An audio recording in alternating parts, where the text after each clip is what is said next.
ज्यादातर मुस्लिम्स मानते हैं कि लैलातुल कादर यानी रात ए कद्र हर साल रमजान के आखिरी 10 रातों में आती है। वो इन रातों में खूब इबादत करते हैं, ये उम्मीद करते हुए कि उन्हें 1000 महीनों के बराबर सवाब मिलेगा और उनके गुनाह माफ हो जाएंगे। लेकिन क्या ये मान्यता कुरान पर आधारित है या ये बस एक बनाई हुई कहानी है जो बाद में जोड़ी गई ताकि लोग असली इबादत की बजाय रस्मों रिवाजों में उलझे रहे? चलिए लैलातुल कद्र से जुड़ी उन झूठी बातों को गहराई से समझते हैं और सच्चाई को उनसे अलग करते हैं। लैलातुल कद्र सिर्फ एक बार हुई थी, हर साल नहीं। कुरान सिर्फ एक लैलातुल कद्र का जिक्र करता है, वो रात जब पहली बार पैगंबर मोहम्मद पर वही भेजी गई थी। पूरी सूरह अल कद्र आयत 1 से 5 इसी ऐतिहासिक पल की बात करती है। हमने इसे कुरान शबे कद्र में उतारा। इस एक बार की घटना ने इंसानियत के लिए खुदाई हिदायत की शुरुआत की निशानी डाली। यह हर साल होने वाली चीज नहीं थी, लेकिन बाद में लोगों ने इस सच्चाई को तोड़ मरोड़ कर यह कहना शुरू कर दिया कि लैलातुल कद्र हर साल रमजान के आखिरी 10 रातों में आती है।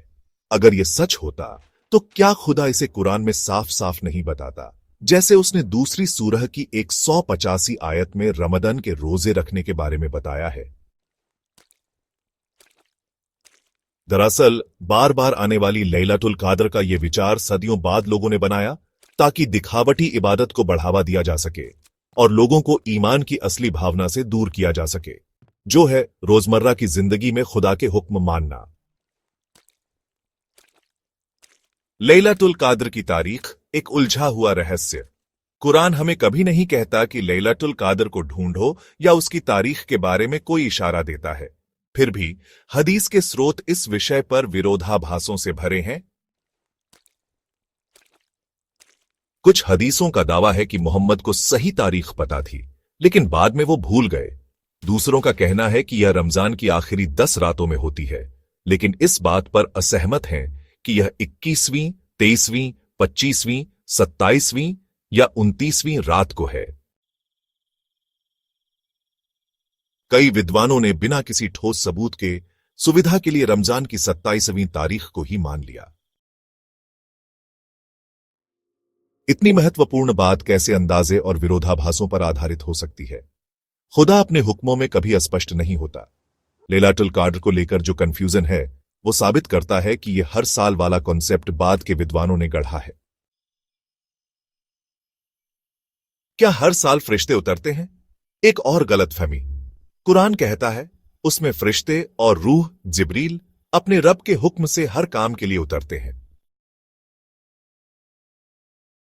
यह आयत बताती है कि क्या हुआ था जब पहली बार वही आई थी, ऐसा कुछ नहीं जो हर साल होता है। यह मान्यता कि हर रमजान में फरिश्ते उतरते हैं बाद में विद्वानों ने लैलातुल कद्र को एक अलौकिक अपील देने के लिए जोड़ी। सच्चाई यह है कि वही पूरी हो चुकी है और हर साल फरिश्ते नए फरमान लाने के लिए नहीं उतरते। इस रात इबादत करने से माफी की गारंटी नहीं मिलती। लैलातुल कद्र के बारे में सबसे खतरनाक भ्रांतियों में से एक ये है कि इस दिन पूरी रात नमाज पढ़ने से सारे गुनाह माफ हो जाते हैं। यह मान्यता मुख्य रूप से हदीस पर आधारित है, जैसे जो कोई भी लैलातुल कद्र में ईमान और नेकनियती से नमाज पढ़ता है उसके सारे पिछले गुनाह माफ कर दिए जाएंगे।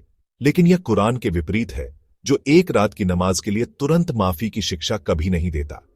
इसके बजाय खुदा हुक्म देता है जो लोग ईमान लाए और उन्होंने अच्छे कर्म किए उनके लिए बख्शिश है और बड़ा सवाब है।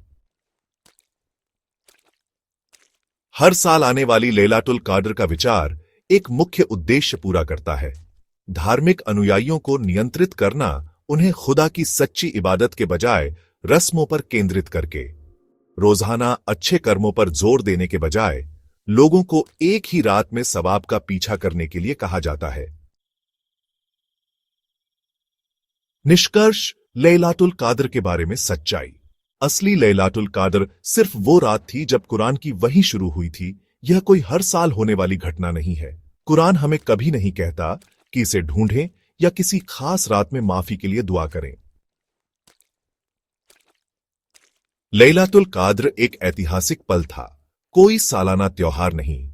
असली ध्यान मिथकों पर आधारित रस्मों को करने के बजाय हर दिन खुदा के हुक्मों का पालन करने पर होना चाहिए।